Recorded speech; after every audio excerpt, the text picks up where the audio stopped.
Fougères de Nouvelle-Zélande, acacia du Chili, cactus du Mexique. C'est un jardin extraordinaire qui nous fait faire le tour du monde. Tous ces végétaux ont un point commun, ils poussent dans des climats méditerranéens aux étés secs et chauds. Juste là devant moi, on a l'Euphorbes Régis Jubae. Ensuite, là on a ce qu'on appelle la pimprenelle des Canaries. Anaïs Meyer est pépiniériste au domaine du Rayol. Son métier, c'est de comprendre les secrets de ces plantes résistantes. Sur ce lotier hirsute, il faut regarder de très près. La couleur claire va vraiment renvoyer une partie du rayonnement solaire. Donc la plante va moins monter en température.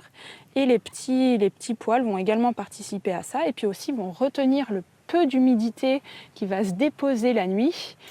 Dans ce laboratoire du vivant, on laisse les saisons, parfois caniculaires, passer sur la nature. L'été, on arrose peu car il ne s'agit pas d'esthétisme. Certaines plantes paraissent mal en point, mais cachent en fait bien leur jeu. Ici, nous avons une lavande des morts ou lavande papillon. Ici, avec les feuilles qui sont vraiment recroquevillées, la fleur ici qui est toute sèche, on dirait que la plante est morte, mais en fait pas du tout. Et ça, c'est vraiment une stratégie des plantes méditerranéennes qui se mettent en repos l'été pour survivre au manque d'eau. Et à l'automne prochain, avec les premières pluies, les feuilles vont regonfler.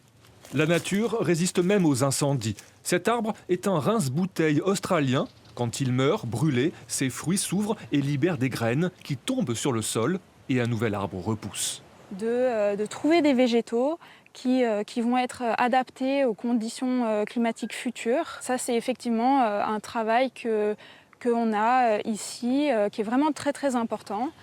Le domaine du Rayol, vision d'avenir de nos jardins, plus arides mais moins gourmands en eau.